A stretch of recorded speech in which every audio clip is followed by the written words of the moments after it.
Lines up. Scampers over the goal line to score on the year.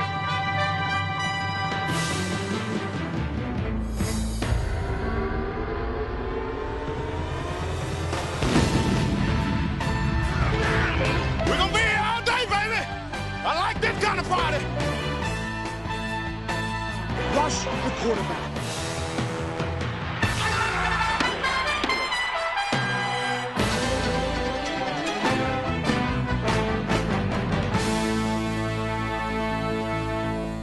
Hi, I'm Steve Sable of NFL Films, and welcome to the NFL's Greatest Ever series. Now, this is a three-part video collection, and we'll present the very best of the first 75 years of the National Football League. Now, we spent 2 years researching our film library for this and deciding what should make the final cut. Well, boy, I'll tell you, that wasn't easy. But also, that was half the fun. Now, in Volume 1, we'll take a look at the greatest plays. We'll present a series of top 10 lists in the following categories: catches, tackles, returns, interceptions, and throws. And we'll take a special look at the greatest touchdown in NFL history. So let's get started with one of my favorite categories. Here now are the top 10 catches in NFL history.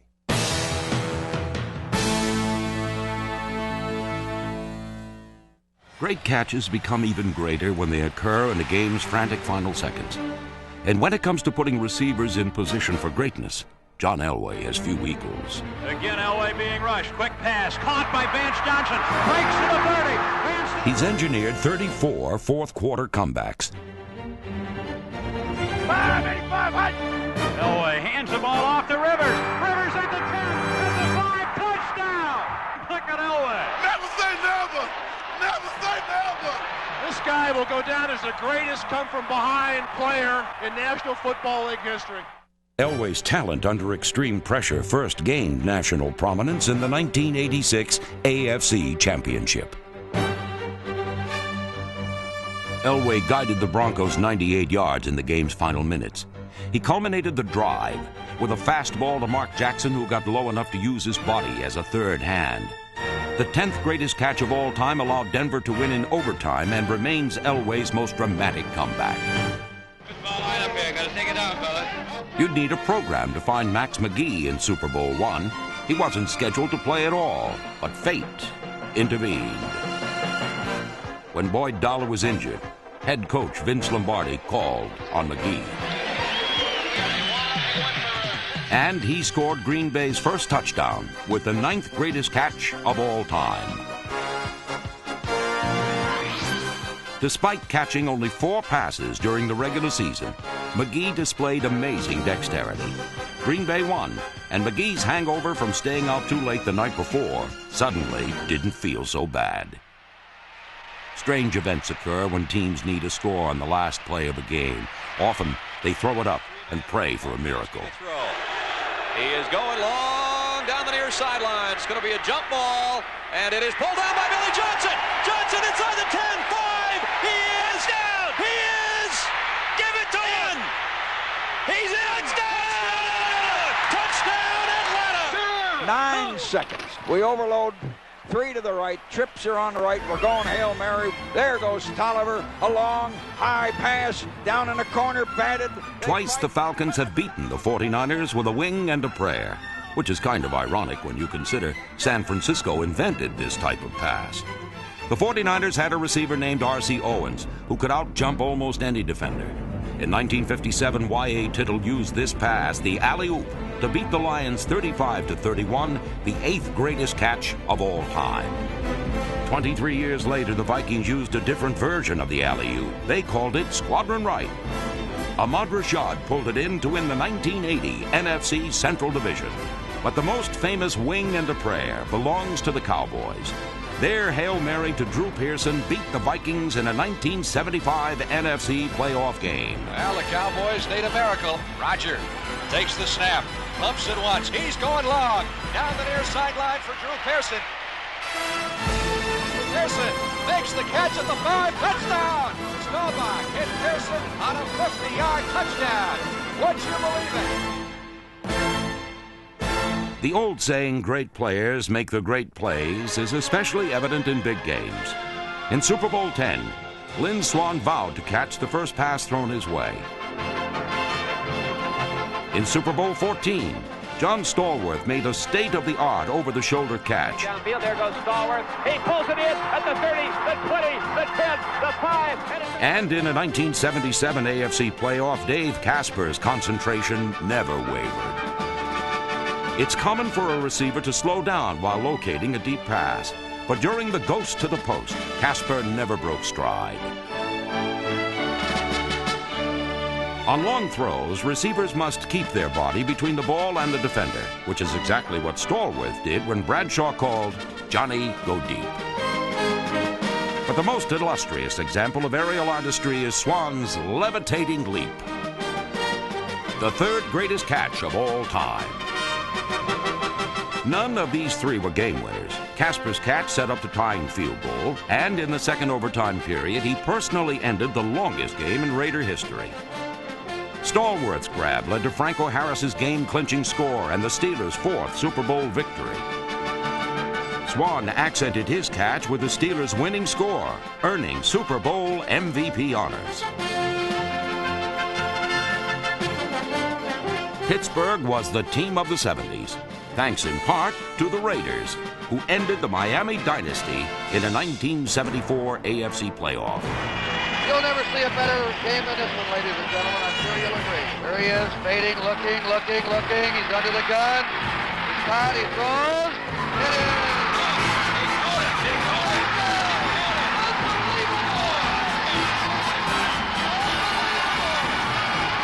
Frankly, it was maybe the greatest football game I have ever seen. It was just incredible. In this sea of hands, Clarence Davis somehow came away with the ball. While the second greatest catch of all time ended one dynasty, the greatest catch of all time launched another.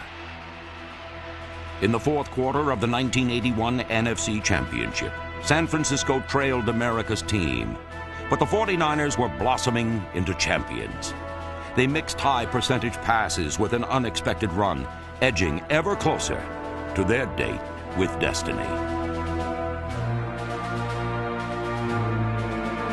For the first time in their careers, Joe Montana and Dwight Clark started every game in 1981. This final drive helped them come of age. As the 49ers neared the goal line, Montana floated a pass to Freddie Solomon. Head coach Bill Walsh wanted only decisive throws.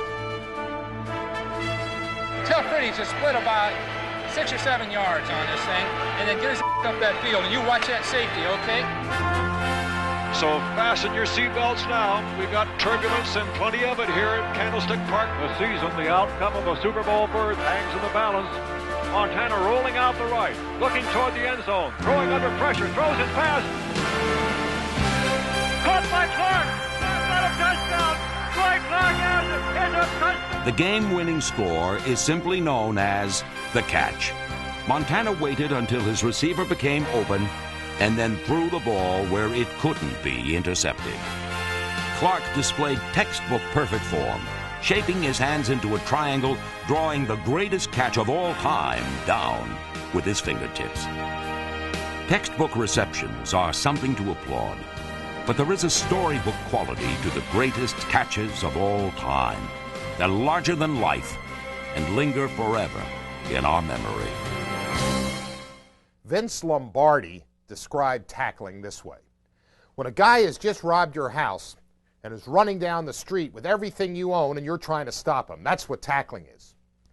Well, now that we know what tackling is, let's count down the top 10 in NFL history.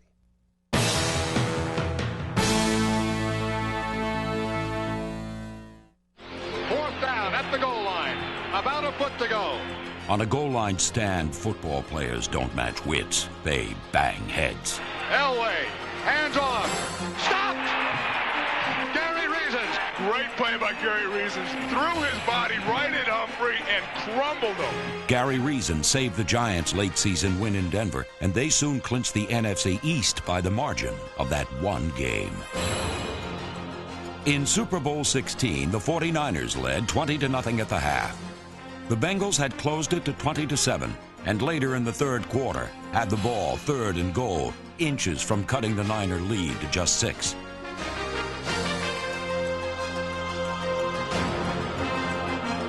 Linebacker Danny Buns stopped running back Charles Alexander, and the Bengals failed to score. The Niners held on to win their first Super Bowl by just 5 points.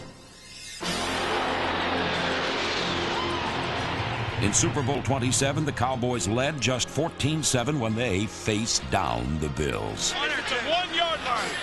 Giant! 3rd down and goal, less than a yard. And the handoff and a bang at the goal line. And he's pushed back. He didn't get in. Oh, my goodness. The Cowboys have turned them back. Kenny Norton makes a huge hit. He makes the play. Lead blocker Carwell Gardner took out Dixon Edwards, opening a huge hole. But Ken Norton closed it on Kenneth Davis instantly. Dallas held and went on to rout Buffalo 52-17. Great tackles aren't always feats of strength. Washington Redskins cornerback Darrell Green proved that there is power in speed when he caught Cowboy gamebreaker Tony Dorsett from behind. Watch Green, number 28, entering from the bottom of the screen.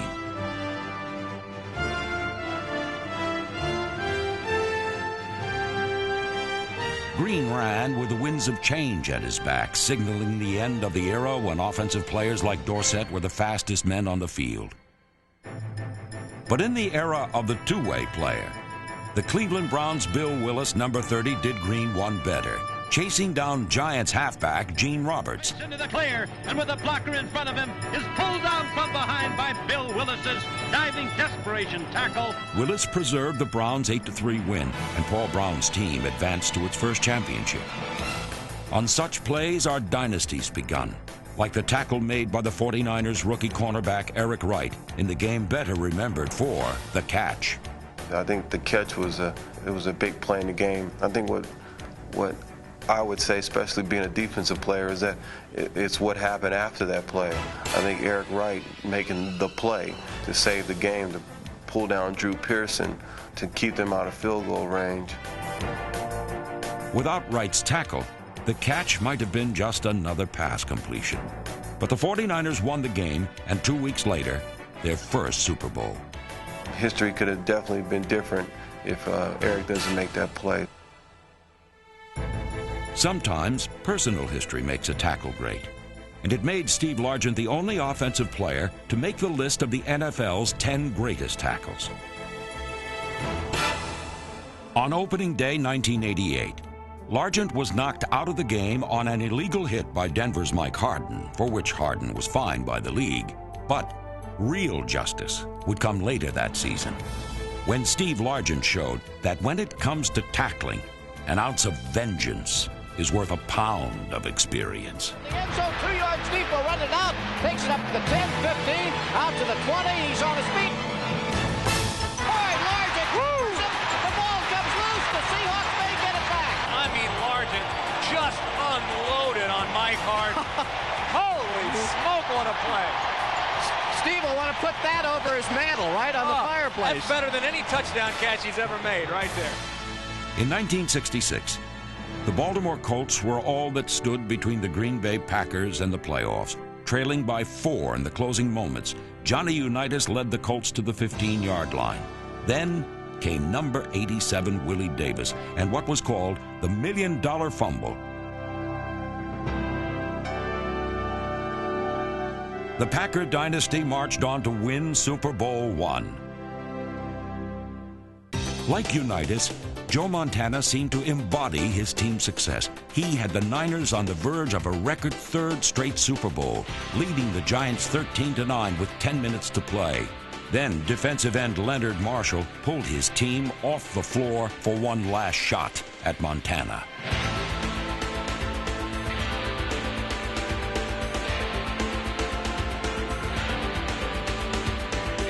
The impact of Marshall's tackle forced Montana out of the game, and the 49ers made only 1 first down the rest of the way.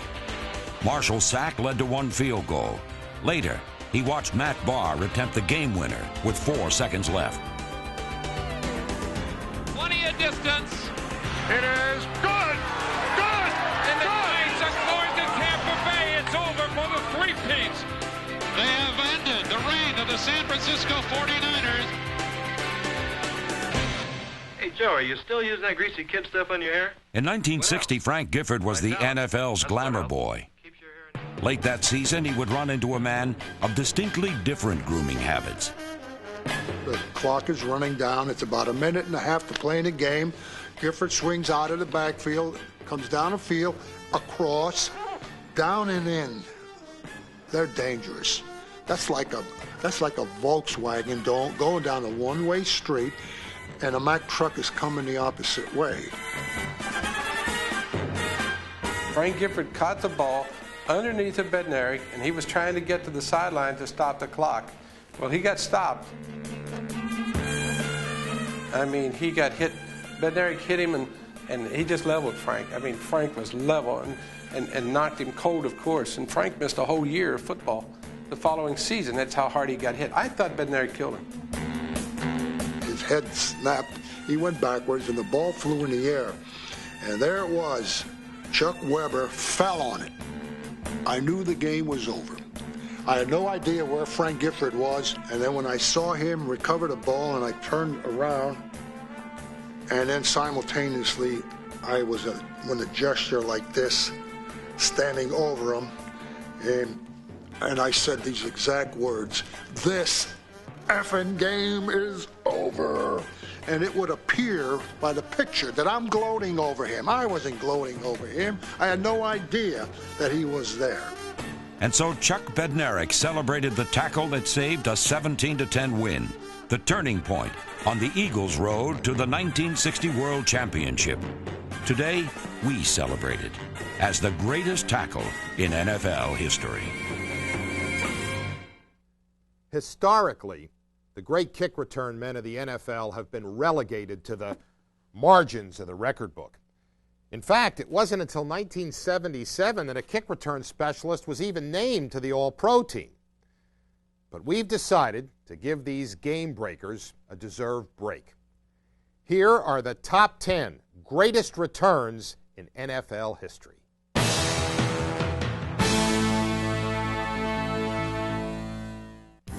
5 days before his NFL debut, Deion Sanders was playing baseball for the New York Yankees. But by Sunday, Deion had traded spikes for hikes and became the first man to hit a home run and return a punt for a touchdown in the same week. Deion drifts to the left, takes it on to 32, dropped it. Picked it up, one man missed him, another man missed him. Now he's going wide off to the right. Deion to the 25, to the 30, to the 35, the 40, the 45, the 50, the 45, the 40. My God, Deion Sanders is going to score! My God! Deion's fleet feet may have been an incredible first game, but the final game of 1947 goes it one better. With the Chicago Cardinals leading the Eagles 14-7, Hall of Famer Charlie Trippi ensured the Cardinals their only league title by becoming the first man to return a punt for a touchdown in a championship game.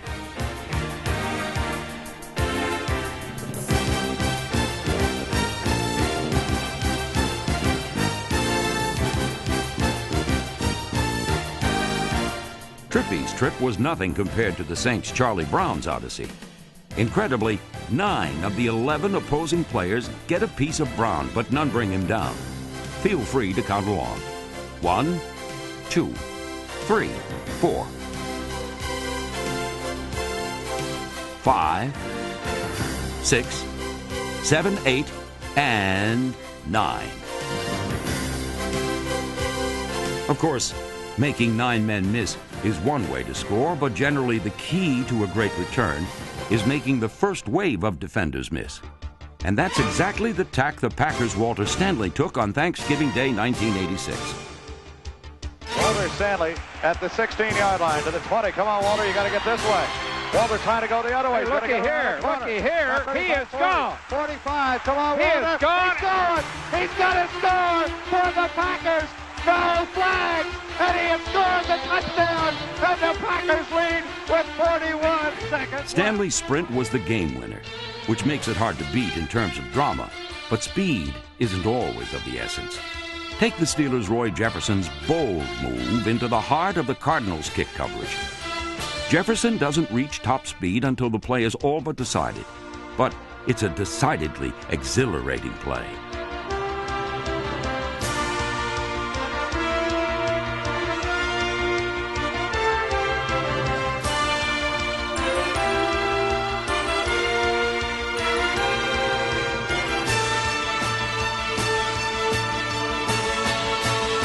The first man to specialize in kick returns was the 49ers' Abe Woodson.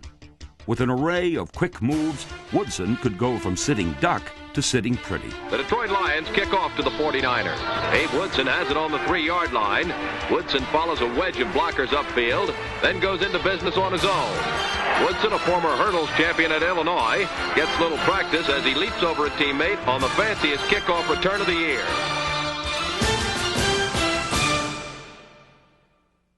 On Thanksgiving Day, 1980, the Bears tied the Lions on the final play of regulation. Then, on the kickoff to start overtime, Dave Williams accomplished something which had never been done before and hasn't been done since. Here in overtime, Davey Williams at the 5, to the 10, to the 15, to the 20. Break through to the 25, to the 30. Coming to the near sideline. He's to the 40. He's to the 50.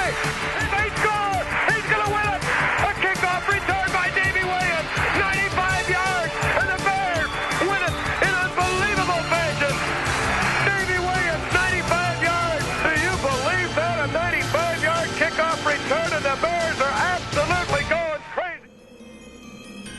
Well, I remember the game because it was very cold, and we were concerned about the weather, and I think the score was tied up. And I just remember getting the ball close to the sideline, and people may not believe this, but I had a punt return exactly like that in college, where I jumped over the guy, and basically that was it. But I just remember the excitement of it being the winning touchdown, and I think that's what every young kid dreams of. To the 45, far side 40, a seam to the 35, vaults a man to the 30, breaks it to the near side 25, watch out to the 20, near side, he's gone, touchdown, Washington Redskins. Darrell Green returns the punt, 50 yards. That return is now part of the collective football memory, but the question is, was the hurdle planned? Oh, no. I mean, I maybe know a little bit, but I didn't know that. No, that's a reactionary kind of a thing, but it certainly felt good. Only momentarily, however, because most of us also remember that Green pulled a muscle on that play. Right then is when it was pulled, and as you can see on the film, I basically, as a medical guy, put direct pressure on it, and I was able to make it into the end zone. And thanks to his return, the Redskins not only went on to win that game, but kept on winning all the way through Super Bowl 22. The second greatest return, not surprisingly, belongs to the NFL's all-time punt returner. Get back, get back, get back, get back. Billy White Shoes Johnson.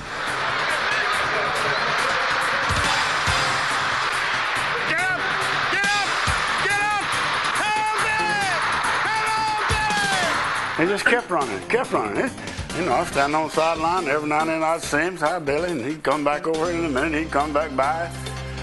God, they couldn't touch him.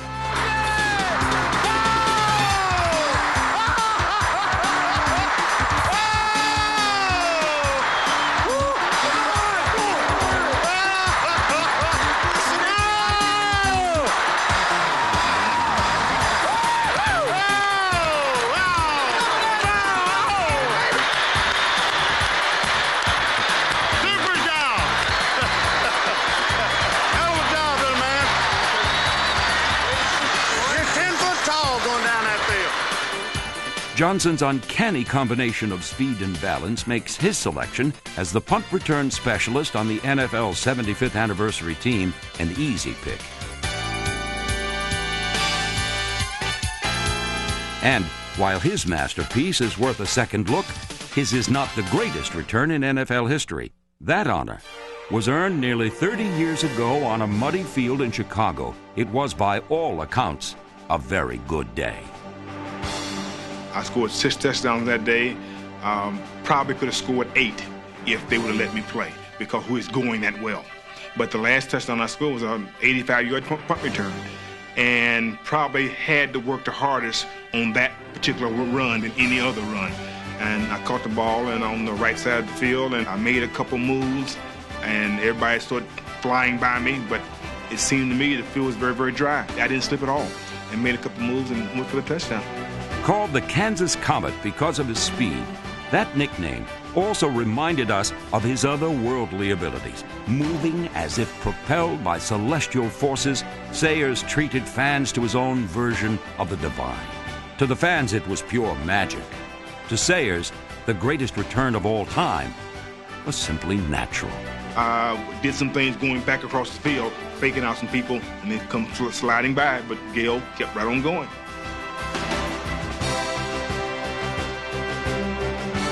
You don't teach that. You don't go out on the practice field and practice those moves. You feel those moves within yourself. You feel people around you, and you make a move. But as far as trying to teach it on the practice field, no, it can't be taught. It's a God-given instinct. Number one, no question about it, mainly because it was on a very, very muddy field. And that due to the things I did on that particular run, it took a little effort and took a little balance and some, whatever. The criteria that we use to select the greatest interceptions of all time are as follows. The significance it had in determining the outcome of the game. The significance of the game itself. Did it help a team get into the playoffs or advance in the playoffs? Was it returned for a touchdown? And finally, the sheer athletic brilliance of the interception and the return. We now present the 10 greatest interceptions in NFL history.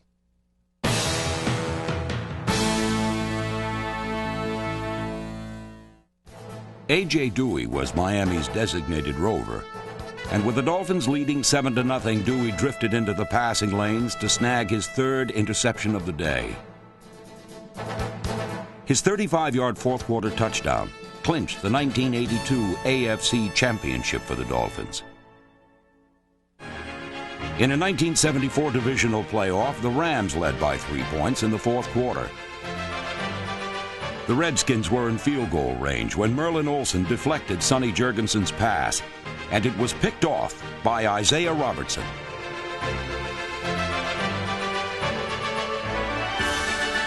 He bobbed and weaved 59 yards for the final score, clinching the Rams' first playoff victory since 1951.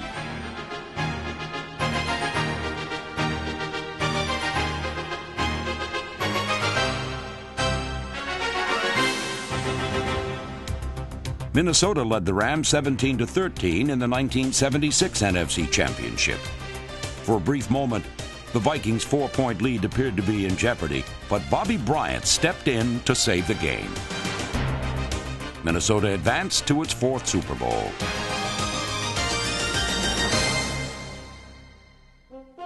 The 7th greatest interception of all time wasn't a game saver. It wasn't even in a playoff. Still, rookie Alvin Randolph's 94-yard interception return ranks as one of the best ever.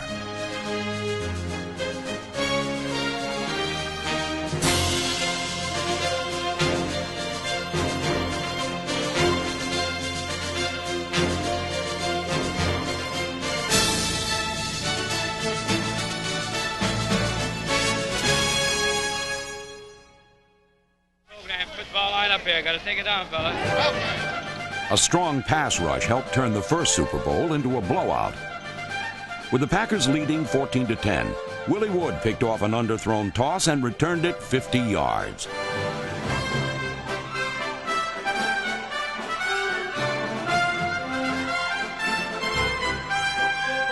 Wood made it to the 5, and from there the Packers scored the first of their 21 second-half points. The sloppiest Super Bowl ever played was ultimately decided by a less than perfectly executed play. In the final minute of a tie game, Mike Curtis intercepted a tipped pass and returned it to the 28-yard line. With 9 seconds left, the Colts kicked the winning field goal.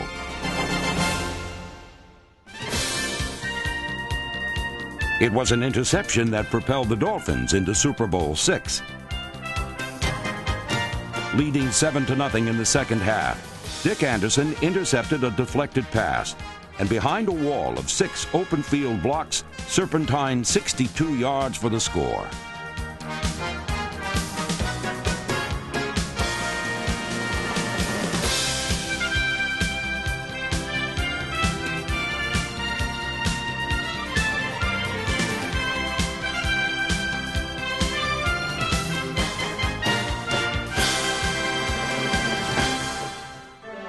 On 4th and goal from the 2, the Cowboys had one chance to tie the game, but a missed block made Don Meredith unload early.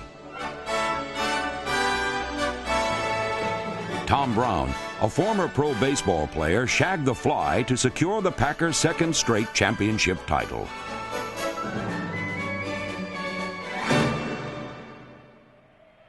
The Raiders led 14-12 with 2 minutes remaining, but the Browns were in field goal range. However, they elected to go for 6. The red slot right, left back, stay 88. Let's go.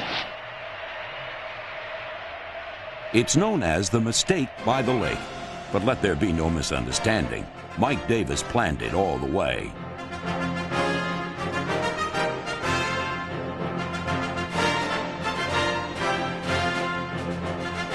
He trapped Brian Sipe into thinking Ozzie Newsome was open, and then closed in to make the play of a lifetime.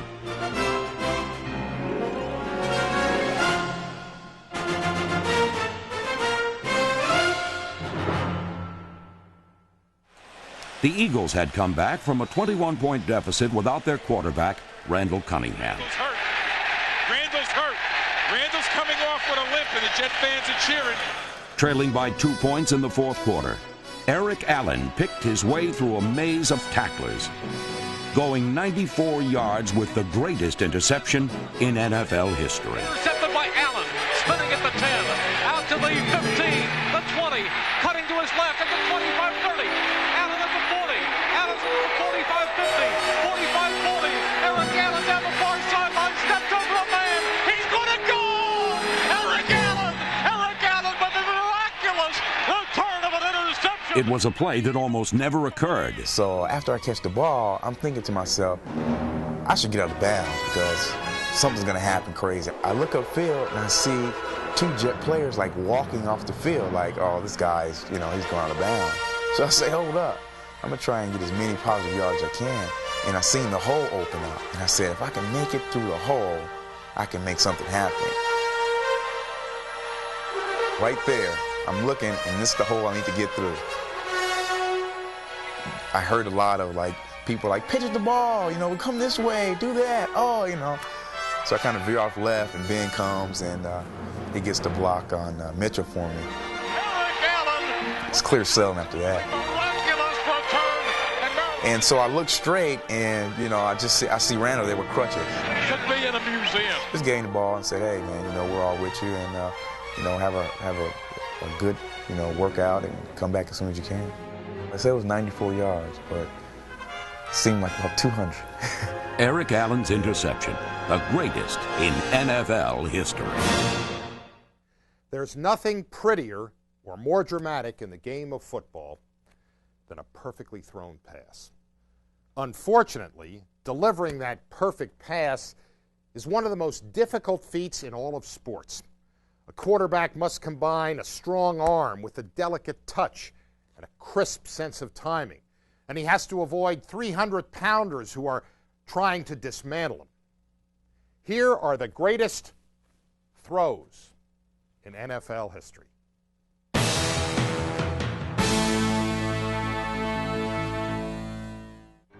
In 1990 against the Chiefs, Dave Craig was a beaten man. The Seahawk quarterback was sacked an NFL single-game record 7 times by Derek Thomas, but escaped Thomas's 8th sack on the game's final play. Gotta find a seam. He's back. Thomas is there. He slipped away from Thomas. Craig back, throws it. Caught in the end zone. Touchdown! Touchdown, Seahawks! It is caught in the end zone. The Seahawks are going to win the ball game. Escape. unbelievable. The crowd absolutely nailed to the seat. And that's the last play of the game. Unbelievable. Craig's game winner was thrown under an intense rush and into heavy traffic. But in 1993, John Elway threw Seattle for a loop by making this escape seem effortless. Elway, here comes the blitz. He steps away from it and lets the pass go long. He's going for a touchdown. You're kidding me. Elway was submerged, jumps up, and throws a strike to Shannon Sharp at the 4-yard line. Well, you gotta be kidding me. This is a great throw. This is about as good a throw as I've ever seen him make. The greatest throw by a non-quarterback came by Giants Hall of Fame halfback Frank Gifford, who gave new meaning to jump-starting an offense. Gifford's jump pass helped beat the Browns and propelled the Giants into the 1958 playoffs. But the high-flying acrobatics of Gifford were in direct contrast to the down-in-the-dirt, in-your-face toughness of Johnny Unitas. I remember in Chicago, my particular man that I was blocking hit him and tore all his mouth loose. He had about 17 or 20 stitches put in it. And we was trying to stop the blood on the field from bleeding. And Alex Sandusky reached down and picked up a hand of mud. He thought to pack his nose full of mud, we could stop it from bleeding. But the blood just kept coming. We had 8 seconds or 9 seconds left on the clock. And I looked at him and I couldn't look him in the eyes. And I looked in the hole and he looked at me and said, "That's all right, baby." He said, "We'll get him next time." Unitas played through the pain and found Lenny Moore for the game-winning score. But at least Unitas had a few minutes to recover from his injury. In 1988, Seattle's Kelly Stauffer completed a picture-perfect deep post on the same play that he stumbled and broke his nose in a collision with teammate Kurt Warner. Sergeant motion back toward the formation. Stauffer stumbles as he goes back to pass, goes down, gets up, and now cranks up, throws a deep ball to Butler. He's got it. Touchdown, 3 hooks. Unlike Stauffer, when the Eagles' Pete Lisk lost his footing in 1971, he preferred to let fly by the seat of his pants.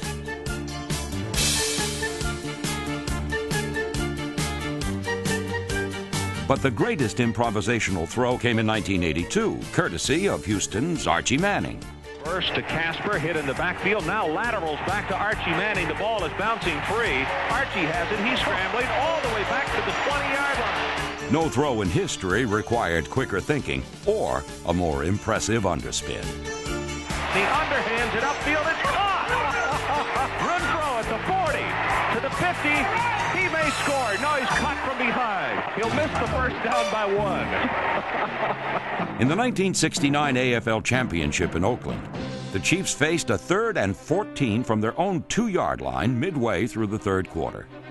We knew that we couldn't give them too many more opportunities in our territory, so the 3rd and long situation was critical at that point of the ball game. We had to have it. 3rd down, I was looking, no, not just to get a couple of yards. I was trying to go for it all. Len Dawson's brilliant deep fade to Otis Taylor sustained the Chiefs' game-winning drive. It's a throw that you work on all the time in practice and hope that when you release that thing, you get the good release and you hope it's the right distance and you hope. There's a lot of hoping going on. The play helped propel the Chiefs to a Super Bowl title, and another look at the Raider coverage by George Atkinson and Willie Brown shows why it may be the most perfectly placed pass in history. That play was really significant because when we get down to it, it was the season, it was the championship, and the reason that we are all wearing these Super Bowl rings. The Jets may never have won a Super Bowl had it not been for a pass thrown by Joe Namath in the 1968 AFL Championship. Let's go! You gotta get it slow, offense! When Joe Namath threw a pass, he usually just kind of flicked it off his arm. You seldom saw a lot of body motion. He went back like a javelin thrower and threw this ball. As he threw it, knowing how far he was trying to throw it, I came right up out of my seat. I can't ever remember doing that. I mean, he really threw it. And we figured it out geometrically that he had to throw that ball at least 75 to 80 yards, considering where he was on one side of the field and where Maynard was on the other side of the field with the angle involved. Namath's launch into a gusting wind set up the game-winning touchdown and a trip to Super Bowl III, a game for which Namath may never have guaranteed victory had it not been for that throw. That pass from Namath to Maynard, I always thought defined the Jets of that era. I mean, it was the greatest pass play I've ever seen. It was the greatest pass up until the fourth quarter of Super Bowl X, when Terry Bradshaw read a Cowboys blitz, spotted Lynn Swann in single coverage with Mark Washington, and let fly with a game-winning throw. Bradshaw's 64-yard deep post soared more than 60 yards in the air, but Bradshaw never got a chance to admire it. On the play, Bradshaw was knocked senseless by Larry Cole after standing in against a relentless Dallas rush.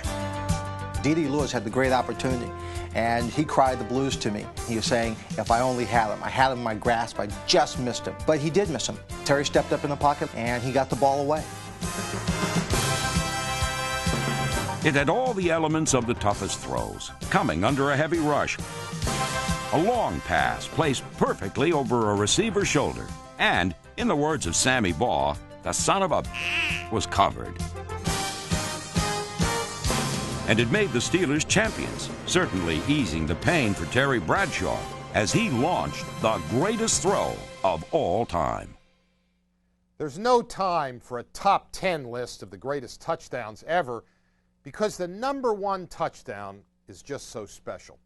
In fact, we've decided to take an in-depth look at the most memorable play in the NFL's 75-year history, the Immaculate Reception.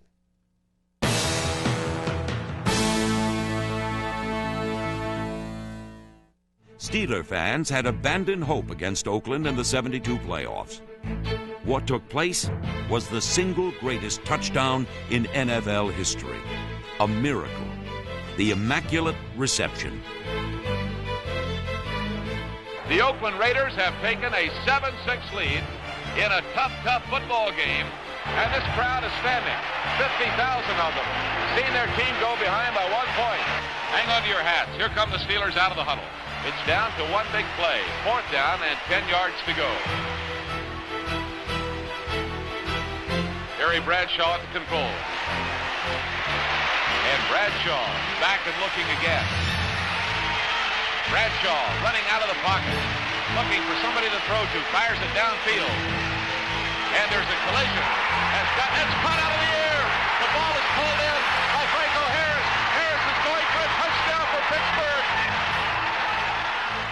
Probably one of the greatest plays in the history of professional football. Seemed hopeless, obviously. And I remember taking a snap and dropping back and going. We're just trying to get a first down. And because, I mean, we had no big play threats at the time, and got pressure up the middle. Boy, I had to scramble. Guy got his hand on me, and I was able to get rid of him and got to the right. Guy came up and put his hands up in my face, and I moved back to the left. Another guy came at me, and I just cut loose with everything I had on him.